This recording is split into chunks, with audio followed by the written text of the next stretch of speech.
I mean, you saw it. How do I start this? For the next 20 seconds, I'm going to be professional. I'm going to do my bit because it's how we start and I love it. But after that, throw out the rule book. All right? Action. Biggies. We're back. Players, coaches, fans, young and old from across the globe. Welcome to the Bigs quarterfinal recap show. As always, I'm your host. I'm your commissioner. And it is my goddamn honor to be here presenting you this recap. Because, oh, what a week it was. That's it. I'm done. I started writing stuff down and writing down numbers. But then I realized, you guys know what happened. You saw it. This week wasn't about numbers. This was about sheer willpower. Battle. The Roman gladiators in the Colosseum didn't have anything on what the Bigs delivered this week. I said week one. I said, you didn't believe me, but I said week one recap show with the shitty camera. Was it this camera? I don't know. With a shitty microphone. Shout out Blue Yeti. It was like a 3-minute recap video. But I said, hold on tight, because this thing's going to the moon. And Biggie's, pat yourself on the back, pat me on the back, stick taps all around. I don't know how this can get any better. The theater. Shakespeare. Mozart. Spielberg. The guy who does Game of Thrones. I don't know. No one can hold a candle to the Bigs. You can't rate this. So, as I said, we're going to get into this. I started writing stuff down, but then I just said, you know what? You guys saw it. Let's speak from the heart, because that's what this week was about. So, let's get into it. First off, we got to start with the Rubber Puckies taking on the Breakfast Club. History here. Oof. All season long, the Rubber Puckies had the Breakfast Club's number, and they do it again. 212.5 to 209.2. Honestly, Boots, Lair, I don't even know if you guys are gonna watch this, because I couldn't. If the roles were reversed, I don't know if I'd be making this. I'd be crying half the time. Rubber Puckies take care of business. They now win 6 straight games. Hot stays hot. His big players, Goudreau, Forsberg, Merzlikins. Goudreau led the way with 24 points. Forsberg 22.4. But that was his only 2 skaters. Sean, don't chirp me. I know you fucking chirped me last time.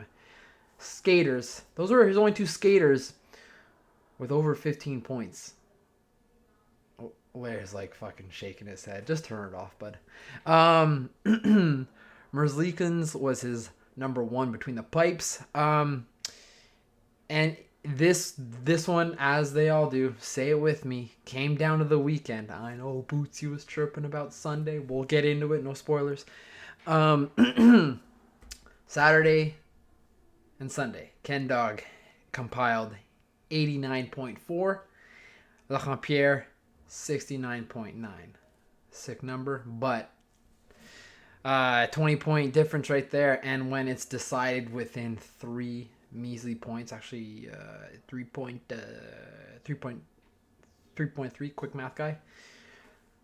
That's all it took, was a couple days. And wow. Back and forth. At one point, Ken Dog threw in the towel. I'm not really talking team to team. I'm meshing because you guys saw it. Interchangeable. Could have gone either way. Both these matchups. Ken Dog at one point threw in the towel. Larry yelled "Sound." No one wanted to win this game. No one wanted to lose this game. Ken's goalies and Larry's goalies. Ken Dog went 4-4 with 44.9 points. Lair went 44.9. Did I say that right? Lair went 6-3-1 with 49.8. 5-point difference.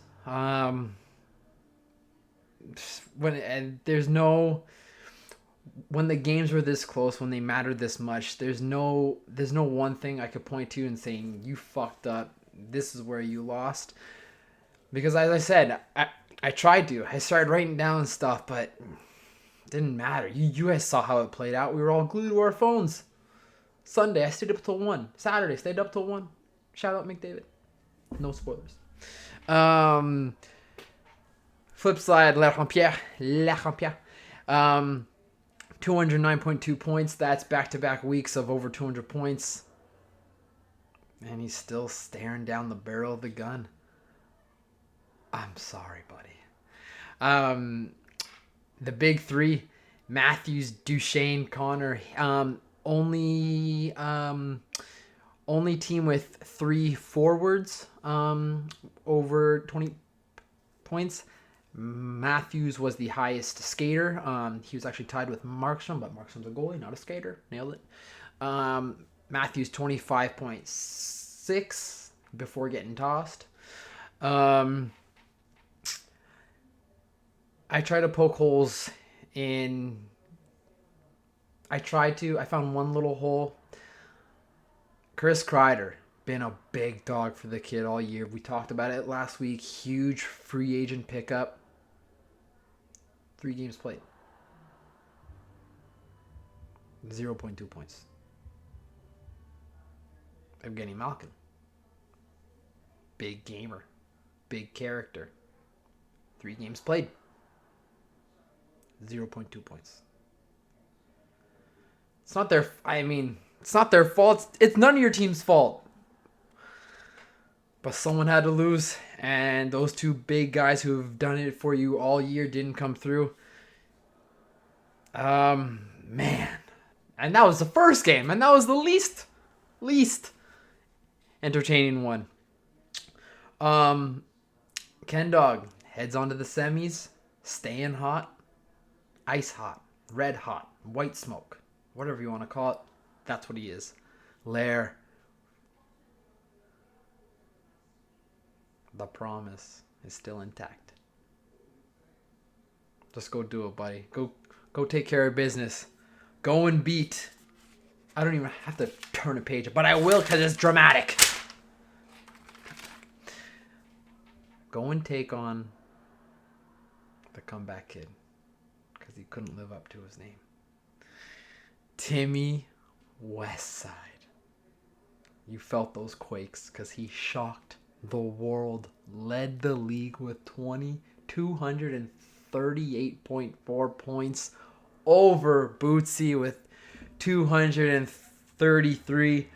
I got a couple stats here, but before I get into the 3 stats that I have, because I got tired of it, Bootsy. You said all week, you said, I'll see you Sunday, and I didn't believe you, because I roller coaster Tim over here, living and dying by every period, every point. You said, see you Sunday. And it came down to Sunday. It came down to Monday morning. I wanted to say, I know talk is cheap and fuck me because I won. But hell of a battle, bud. You would have beat anyone. Not even close. I don't know where I got that number from. My boys band together. Bootsy, I'm sorry, man. 2 years in a row now. I don't know how the other games went down. I don't remember the playoff matchups last year. They could have been the exact same. I don't remember. But now 2 years in a row in the quarterfinals, Tim Dog takes down Bootsy. I was 2-1 on him on the year. I said that last week, right? 2-1. Now 3-1. Couldn't believe it. Kiddo, well done. You gave me everything you had. You took everything I had. And I said this to Ken. I said this to Lair. I said, if I didn't win this game, I'd be the Q. My team was... If they didn't win this game, it would have been 5 games straight, losing 6 maybe. I don't remember. And I said, if I couldn't win with 238 points, I was never going to win. So, Bootsy, hell of a battle. I wanted to address that head on. I didn't want to text you. Let's get into how that happened real quick. His goalies went 5-1. Great stuff. My goalies went 6-4. I was scrambling, picking up everyone. My big dog was Markstrom, as he's been all year. Kaner, 22 points. Big players, big games, big moments. Needed him the most. Couple things stood out. Again, this is all just rubbish on the paper, so I'm just going to talk. How do we get here? The weekend, once again, on Saturday, I put up 71 point something points. It ended with McDavid tucking one at fucking 1 a.m. on the PP snip, short side. How you doing? Keep the change. I was pumping, yelling. Christina was up. And that still wasn't enough. I was up, 22 points heading into Sunday. And then the comeback kid. You said, I got to live up to my name. You basically did, but you didn't sound. Sorry. No, I'm sorry. That's hurtful because you battled. I feel bad. You are the highest skaters with 191 points this week. And I just want to, I wish I could have really dialed into the Larry and Ken late matchup battle. I know they were glued to it. I kept scrolling by. I don't know the details, but I'll give you this one for ours. So, Bootsy I was up 2 points at the time, halfway through the late game. Tampa Bay was playing, and then, of course, we know it, Dia, the Kings. Bootsy had 5 players going. I had Quick, and I had Bennett, who's nothing, goose egg. What do you have this week? Sorry, I'm rambling. He sucked. Jake told me drop him a couple of weeks ago. I should have. Where'd Bennett go? 4.2 points in 4 games. You suck. At the time, the Kings were losing. They're not coming back against Florida. So, -2 points. We're tied. So basically, Bootsy needed, out of his 5 people with playing half a game, he needed anyone to get a penalty, to get an assist, anything. And it happened with 2 minutes left to play in the Panthers game. Haven't seen the replay, but Huberdeau takes a 4-minute penalty. He took Kopitar with him, but Huberdeau got the extra 2. You got 4 minutes. There's your 1.5, whatever it is. You win, right? Wrong. Florida, who had put up 33 points on Friday for you. Beasts. Monsters. Jonathan Huberdeau goes to the box. Gives you the lead. But with 30 seconds left, 1:30, Kings tie it. Go to OT. Nothing happens. Shootouts, win or lose. I don't get the -2. Huberdeau giveth to you all season long. He's been your dog. He's been your horse. And Huberdeau taketh away.